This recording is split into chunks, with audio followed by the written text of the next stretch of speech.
Hello, everybody, and welcome to our third week of Entrepreneurship in Pharmacy. The first 4 weeks of this course, we kind of have you start exploring to yourself, what does it take to be an entrepreneur? Why do I think I might want to be an entrepreneur? And this week and next week, we're going to have you start thinking about what are some ideas that you have for a pharmacy business. And so we are going to start this week journey with a short lecture called What is Your Pharmacy Business? In addition, I have a couple readings for you to read about um, pharmacy entrepreneurs and some examples of pharmacy entrepreneurs. And then I actually have 3 podcasts for you to listen to about two people's journey on becoming a pharmacy entrepreneur, which is different than owning your own traditional pharmacy. I think it's important that we see all aspects, and that's what I'm going to talk about, that it just doesn't have to be a store today. And then the other last podcast is talking about some future things to face pharmacy. Because one of the things an entrepreneur is they're a visionary. They are always a couple steps ahead of the game of what does pharmacy need? What do our partners need, whether it's patients, providers, or payers? So topics of discussion are is looking at the business model. It doesn't have to be a store. What are the opportunities that exist in today's pharmacy world? And we are not going to go into super detail today, but in the coming weeks, we are going to, after these first 4 weeks of lectures, start breaking down all the different operations and organizational behaviors of a business. But we're going to touch base on some of them today. You've heard me talk if you've been in my Pharmacy Practice 6 course, but it reflects just in your course in entrepreneurship, because if you continue on with the concentration, you will be developing your own business plan. And the key things of that business plan are, why is this necessary? What is the historic evolution of why your business has come to wanting to be in existence? What is the legal structure in the developing of your business? What products and services does your business deliver? Where will it be located? What is its organizational structure? That is the purpose of the business plan, is to start laying out your dream and putting it on paper. The next question you need to be asking yourself is, what type of pharmacy business do you want? A lot of times this semester, I will use community pharmacy as our example point when we're talking about key business principles. But a lot of these key business principles that I talk about can be crossed over to institutional type of pharmacy business, consulting business, developing a tool of technology for that business.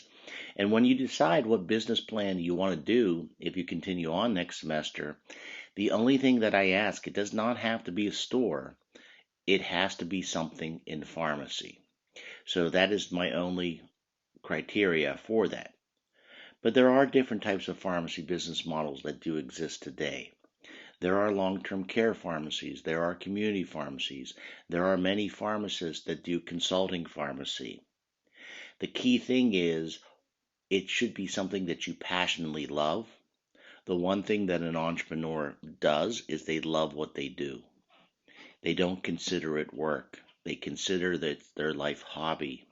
It is what makes them happy and helping others solve their problems. But like all businesses, it has to be realistic. How does it make money so it can support, you know, your business idea? There's many examples of pharmacy entrepreneurs. There's private MTM businesses. There was a person who created a website just for pharmacists to be able to meet other pharmacists. Now, there's a pharmacy service out there that's a nonprofit organization that provides MTM vaccine services for homebound seniors.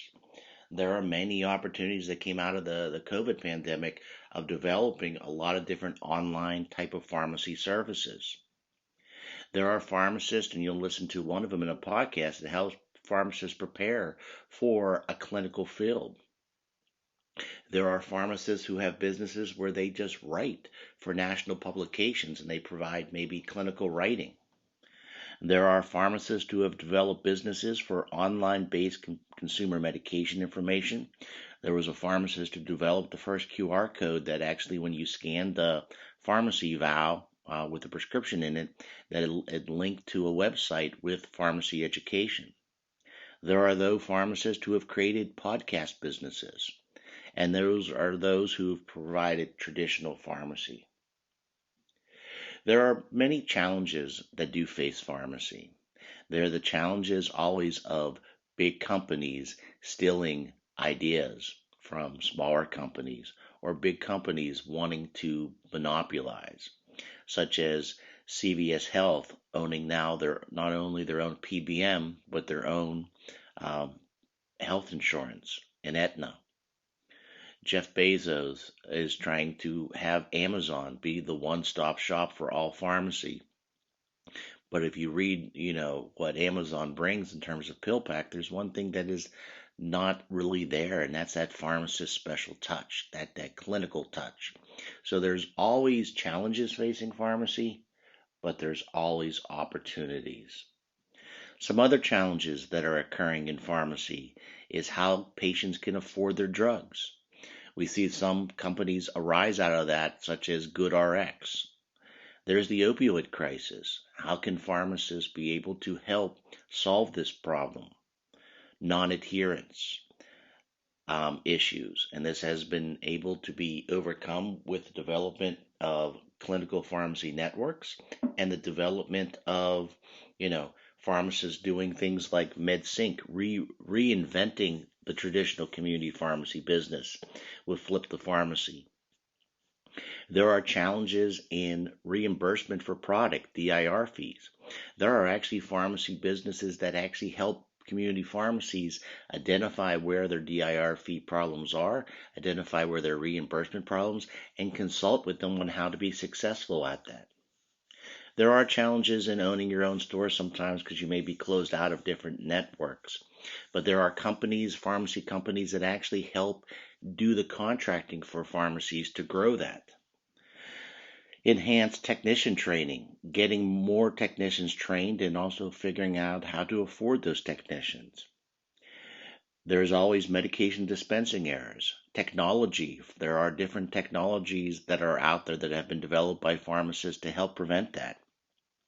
And always we face government regulations. But if you noticed, in every one of these challenges that I talked about in this lecture, there's opportunities to solve those problems. And that is where an entrepreneur comes in. That is where somebody doesn't look at the glass half empty, but looks at it half full. So you need to start exploring to yourself what opportunities exist for the future of a community pharmacy or any type of pharmacy business. What are the barriers to the future of pharmacy in the community or other types of businesses? What is some initiatives to develop a new revolution of different businesses to help pharmacy?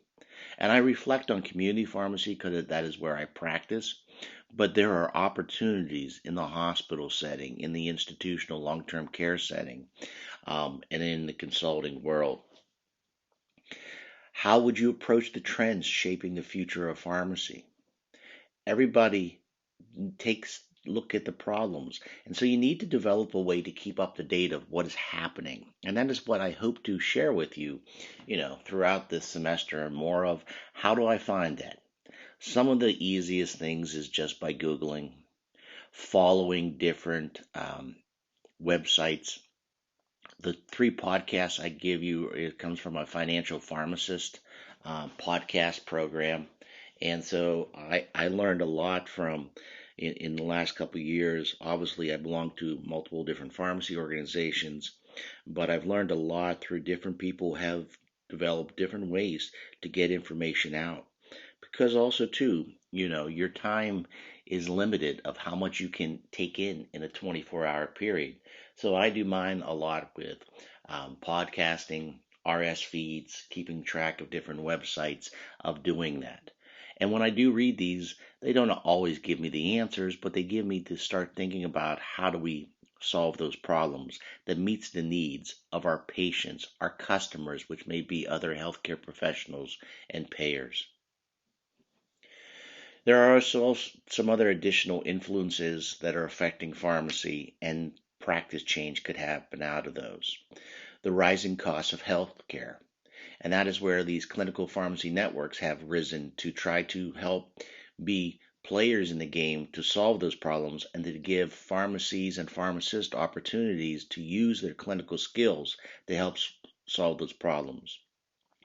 Increasing script volume. We're seeing more prescriptions filled, and so how do we figure out if we're in a traditional pharmacy setting to find time to do clinical services? There are now different ways through softwares of workflow that have been developed, technology, robotics to help that. We know we see a high senior population. There are opportunities in geriatric care, in delivering of geriatric care. Obviously, we have, our biggest competitor I know in the community pharmacy world is the growth of mail order. But having something delivered to your door doesn't always solve the outcomes problem, and that is where there's there. And like I said, there's multiple problems I keep talking about, but with every problem, there's an opportunity. Let's talk about business models. The first thing you need to think about in your pharmacy business plan is, what does the customer want? They want somebody who is an expert of what they do. And whatever business you start, you're going to start low and go slow. That's the old geriatric from my clinical world in geriatrics mantra, but you're going to slowly grow your business. The other thing is you have to learn to adapt to your business. Study businesses that have struggled. All of the businesses that I have listed below, they're technology businesses, but only 3 out of the 5 there still exist, and some are still struggling. BlackBerry revolutionized the world of smartphones initially, but they didn't keep up with their times. People actually liked the QWERTY keyboard that they had, but they didn't like the software that came along with it. And so BlackBerry kind of fell off to the wayside. Apple, even though it is as popular as it is today, at one time was almost bankrupt and completely gone in the 90s for not keeping up with the times. Same with Microsoft, and same with consumer businesses. Circuit City is no longer, and Best Buy is still holding on as it competes with other online businesses, and they still have their brick and mortar stores. So business models of how we do business can change. They don't always have to be a physical business. You're going to listen to those podcasts or those entrepreneurs, and they don't technically have a physical business. They may have an office where they go, but they are doing a lot of their stuff virtually through Zoom, through online meetings, and through attending conferences. But whatever business you start, you first have to think about the legal structure of your business. You also have to think about what's required in terms of licensing. Are you have to be registered with the Board of Pharmacy? Currently, here in the state of Pennsylvania, the Board of Pharmacy only recognizes brick and mortar type of stores or pharmacies, whether it's a hospital, a long-term care, or a community. However, other states are boards of pharmacy are slowly realizing there's the clinical aspect, and there may be requirements for licensing on providing consulting services. Liability. We should all, when we graduate pharmacy school and continue after pharmacy school, to carry our own professional liability. But when you own a business, there's multiple different types of liability insurance that you need. HIPAA. We have to have HIPAA training. We also may have to have business agreements because of HIPAA through our various partners. So there's multiple licensing that we need in our business model. The biggest thing in starting your own business is you have to do your homework. You research. What I hope to this semester and next is provide you some of those skills so that someday when you want to own your own business that you're able to do that. The first thing is you want to insure your business name. You want to see, does anybody else out there have that name, and how do I obtain that name? You want to obtain appropriate licenses for business, federal, state, and local. And so there might be, seller's permit you might have to get in your local jurisdiction of where your business resides. You need to obtain insurances, both, not just professional liability, but you're going to need to have fire insurance, maybe renter's insurance. You're going to have workers' compensation. So there's multiple different types of insurances. Some of the things you do when you're developing that is, I learned this tip years ago, is that if you want to use the local insurance companies in the area, you don't maybe hire them to tell you what you need, but maybe you hire at another insurance company, maybe 2 towns over, and you say to them, I'm not going to hire you or buy your insurance through you, but I want to pay you to analyze exactly what type of insurances does that my business need. And therefore, once you find out what you need, then you bid that out to the different places that you that might be seeking your business, so that you get a fair deal. You're going to want to decide on your business structure, whether you are a corporation, whether you're a partnership, a sole proprietorship, limited liability company. The best thing that you would want to do initially when you're thinking about starting a business is hiring a good CPA to help you in determining that, and also a lawyer who may help you draw up the articles of agreement of whatever business you want. You'll also have to work, and this is why a CPA is so important, is they can help you determine what are self-employment taxes, what are the different taxes that I have to be aware of. So as I said at the prior slide, you need to insure your business name. What is in a name? A name of your business, it creates the image of your company. Make sure the name fits your business. Make sure the company name is easy to pronounce, spell, and remember. Make sure the name allows for growth of your business. If you're the business of widgets, then you don't have a lot of growth with selling something else. You want to make sure that it is a name that reflects maybe what your mission statement, your vision statement. Research the name to make sure they are available. Is your business local? Is your own name part of your business? Do you want a logo to be an integral part of your business? Do you have a plan to have a website or a domain name of your business? And sometimes think about the end in mind. Maybe someday this is a business that you hope to grow and max out, but maybe someday you probably have a vision that you probably will sell that business. Recently, I was a part of a selling of a business, of a family-owned business, and that business name did not have the family's name in it. And the nice thing about that was the corporation that bought it, they bought the assets, and so they bought the name along with that. Do you have a plan for a website? Think about what is your domain name. One of the things is, if you have a great name, it doesn't cost much, but I encourage it. Maybe go out and see, does that website name exist now, and purchase it. I actually have 2 domain names that I have ideas for 2 businesses that don't exist right now, but I liked the domain name I had for it, so I went out and purchased it. And there's different companies out there, website companies like GoDaddy, Hover.com, Squarespace, where you can actually purchase the domain name, and it costs about $10 a year to maintain that domain name. And then when you're ready to use that domain name, use it. But you want to think, does that domain name, is it easy to type? Is it easy to remember? And is it a reflection of your current company? And maybe it's not the full name, maybe it's a short abbreviation of your company's name, but you want to be thinking about that. So if your business is going to be a corporation, you'll ensure that you'll incorporate that business name when you do that.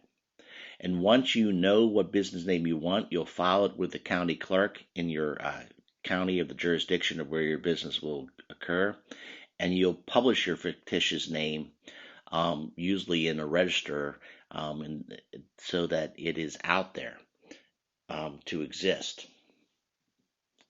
The other thing that you'll have to do, or you'll have to operate within the law, apply for a business license or a permit in the city or county. You will also have to get a federal tax ID, and this is proof that to the IRS that you are in a business. You will also be required, if you purchase items for resale or provide taxable service, you'll have to get a seller's permit. And as I said, not all boards of pharmacy currently look at non-dispensing type of businesses, and so depending upon your state, you may not have to get a license with the board of pharmacy. But if you are going to be a traditional pharmacy, you're going to have to submit to get that license with the board. And most of the times when you do submit for that license, you have to submit the detailed blueprints of your pharmacy and several different other things that go along with that. If you are a consulting service and working with physicians, you may have to file collaborative practice agreements with the board of pharmacy. If you are a traditional pharmacy that is going to be handling narcotics, you will have to file for a DA license. So there's multiple checklists of things that you'll have to do. As I said in the previous slides, you'll have to obtain insurance. And depending on the nature and the complexity of your pharmacy business, you may need a variety of insurance policies to protect your assets and your customers. General liability, professional liability, fire, workman's compensation, product liability, health, business property, and disability. Then you want to decide your business structure. And this is why it's important to have a CPA involved in development of your business structure. Because your business structure also will be a reflection of how you will retain your earnings, your profitability, and how you'll be taxed on those earnings. So there's three basic structures in business: sole proprietor, partnerships, and corporations. Sole proprietorships are the easiest and least expensive. You're the sole owner of the profits and losses. You have total control and less reporting. You are taxed as an individual. The disadvantages, it's unlimited liability, responsible for all debt, less available capital, loans based on individual financial strength, limited growth potential, death, illness, or injury can endanger the business. What's an example where sole proprietorship would be good? Well, if you're just doing maybe some side consulting, you have a traditional regular job, but you start doing some consulting business, then maybe a sole proprietorship is perfectly fine for you because you're paying nobody but yourself. A partnership, you have two or more people agree to share ownership. The advantages, you have access to more available resources, talents, and skills. But it's important, this is where the legal, and like I said, lawyers and CPAs, two most important things to hire, is that you need to have a good partnership agreement. Often they say partnerships is just like a marriage, and so it just as easy as it is to get into, you want to figure out how do I get out of it too. The disadvantages is you still have unlimited liability, so the liability falls on both partners. Profits must be included on each partner's individual tax return according to their percentage of interest. You're responsible for each person's bad debt, so if somebody skips town, you're responsible. Sometimes, because it's only the two of you, it might be relatively difficult to obtain large sums of capital, traditionally from a bank. It might be difficult in disposing of partnerships' interests. Need in the agreement, this is very important, how do you buy out the other partner? And also, how do you distribute responsibility? There's other types of partnerships, though, and that is limited liability corporation partnerships. And the advantage of this is partners risk only their investment if they do not participate in the management or control of the business. The advantages of a limited liability corporations is general partners have additional capital to invest. Limited partners have limited liability equal to their investment. So this is a great way to get maybe partners to be part of it that don't really want to work in the business, but to be able to raise capital. And then what happens is allocation of income and losses may may provide tax benefits. So initially, the years when the business might not be making that much money or may have lost money as it's growing, you can actually write that off on your own personal taxes. The disadvantages: limited partners have no control over the management of the business. Partnership profits are taxed as income to the partners. In one of my prior businesses, I was part of a limited liability corporation, but it was, and just exactly as I said, we were taxed as our additional income. Corporations, they're the most expensive and regulated structure. It's a distinct legal entity separate from the individuals who own it. It owns assets and assumes debt separate from the owners. It's taxed twice. You pay income on the corporate net income profit and on your individual salary and dividends. What are the advantages of a corporation? It is easy for ownership to be readily transferable. Increased opportunities for growth and fundraising. Shareholders only responsible for the amount they invested. Authority can be delegated. The disadvantages: there's lots of different government regulations, and they change all the time depending upon what administration is in power, both legislatively and executive. Stockholders' meetings must be held. High cost of forming and maintaining a corporation, the double tax. Traditional corporations probably are not practical in today's pharmacy small businesses. However, if you're a business who plans to grow maybe more and become a larger company, a national company, then corporation might be something to consider changing to as you grow. Now, another type of corporation that is a lot of times geared for small business is S corporation, hence the S in corporation. It allows small businesses to have its income taxed to the shareholders as if the corporation were a partnership. Most traditional community pharmacy businesses go with the S corporation route these days. There are specific conditions. There's limit on shareholders. There's only one class of stock is allowed, and a specific portion of the corporation's receipts must be derived from active business rather than passive investments. And so you can't just have somebody who's really rich just throwing in money, even if the business isn't really making a lot of money. There's also limited liability company type of structures. And these are business legal structures that allow owners the protection from personal liability that is provided to corporate structure and pass through taxation of a partnership. So if you're going to have multiple partners, this is sort of another way to be like an S corporation. The advantages: LLC partners have complete management and control of the business. If you're greater than 15 to 20 partners, better to form a corporation if you're that large of size. LLCs work well with professional service businesses. They work well with startup companies because you can deduct your losses on your taxes. Disadvantages: LLCs with more than 20 partners have to hire an operating manager, and all states require limited liability companies to file articles of organization of who's in charge of what. So the two most popular ones in the pharmacy business world is that LLC and the S corporation, depending upon how many partners you have. If you're only going to have yourself or maybe one other partner, an S corporation probably is the best route. If you're going to have under 20, but maybe several other partners, an LLC, the limited liability company, might be your route. Once again, you would consult with a lawyer and a CPA. The other last one is independent contractor. Consultants often choose this structure like vendors, except they perform intangible services. Employee or independent contractors. You're independent if the company specifies only desired results of the project and the company does not have the right to direct a person in respect to when, where, and how the project is performed. Having a contract, if you are an independent contractor, is important to specify you're independent from that company in the eyes of the IRS.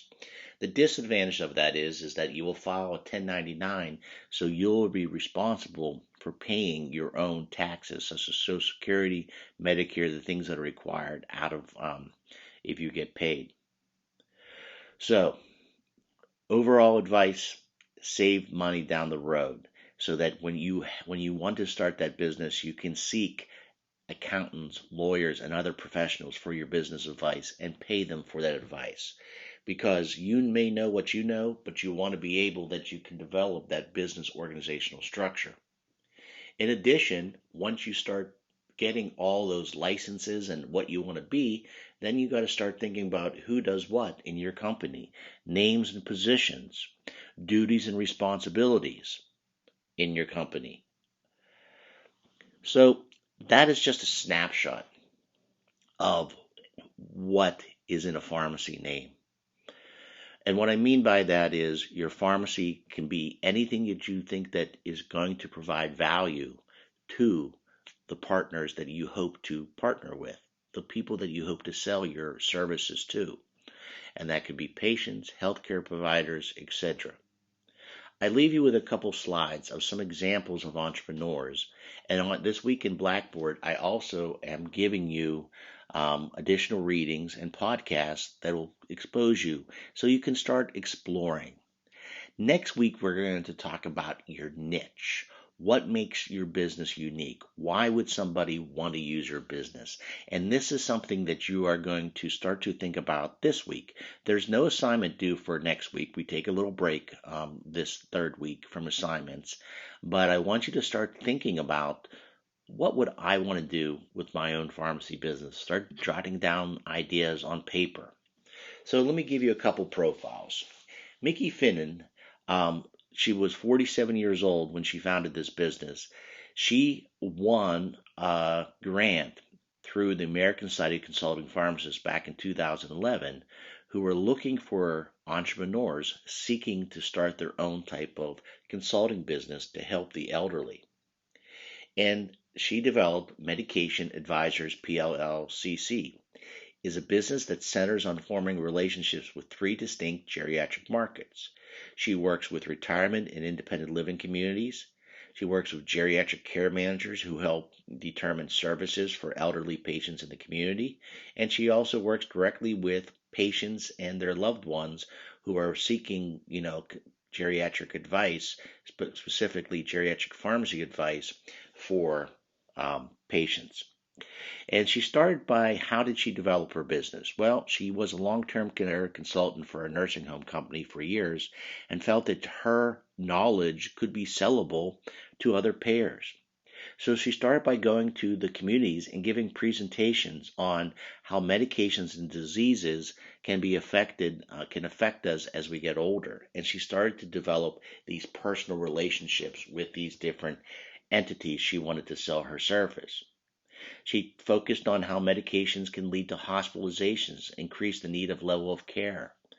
And her business plan concentrated on these geriatric care managers who are health and human service specialists who assist family members as well as home health agencies, and often they were looking for somebody with that expertise to help these families. So she developed for these agencies an MTM review for all new patients as a selling service and a way to keep their patients healthier and control costs. And she came up with a pricing plan of what her consulting services were. She developed a nice website to be able to sell that and to be able to refer people for that. She also did open and give a little bit of free away with this service, so it could entice people to say, I really want to use this service. And so her website was as there. The other person I want to focus on is a gentleman named David Pope. David was a community pharmacist, and he lives in Georgia.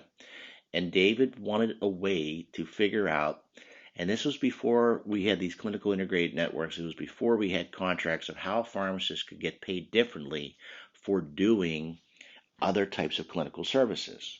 And there was one type of clinical service that pharmacists could get accredited to do, and that was with diabetes self-medication management.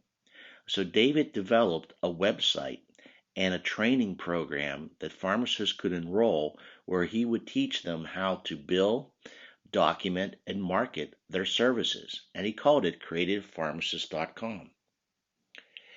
And David then also realized that none of the pharmacy systems that were out there really had a good documentation system. And now a lot of them do, but this was before that. This was about 10 years ago.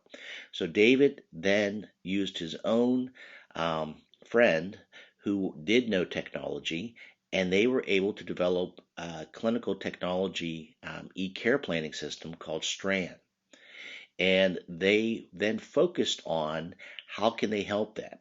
They eventually grew the pharmacy clinical software Strand that it was able to partner with different states who were doing clinical networks. And eventually, in David's success, he reached a point where sometimes it does happen with your pharmacy businesses that you are growing really fast and you've got a great product, but because you're so small, you don't have enough capital to raise to grow to that next level. But that didn't stop David. What he did was he eventually started talking to companies that were larger that probably needed this type of technology and service. And so David did sell his company to a larger company called Omnisys, who was in the billing of clinical service business. And although David now no longer owns his company, David did very well in selling his company, and he stayed on as the strategic planner for this company. So sometimes your entrepreneur dream can lead you to other successes, financial success, the selling of your company to someone else. You'll read in one of the articles about the founder of PillPack who eventually sold to Amazon. And it's not a terrible thing if you sell the business someday. If you worked hard to develop something that's well and you sell it to somebody and then you hope that person with the larger capital can take it on and grow it. Some have dreams that they want to own their business for the rest of their lives, and that is great, and there's nothing wrong with that either. But I just wanted to share that you can go down different angles, and it just doesn't always have to traditionally be a store. So, as I said, there is no assignment this week, but next week I will be assigning after you'll listen to my lectures about the purple cow and finding your niche. And so you will this will be due in 2 weeks. So I share this assignment now because I want you to start thinking. You're going to identify a niche pharmacy market idea. What is something that would make your business unique? What is something that you're passionate about? What is something that you've discovered in your short period of time working in pharmacies that you think this industry needs? How does this add or revolutionize the current pharmacy practice? What is your market? Who is your customer? Do you need to create your own market? These things that you will do a written assignment on this, and then after that written assignment is then when we will start to do our individual live Zoom calls and start to having meetings to discuss about your ideas. All right. I hope this lecture helps start maybe getting your ideas and juices going there in your head. And please watch the videos and podcast to start thinking more, and have a great week coming up. Take care.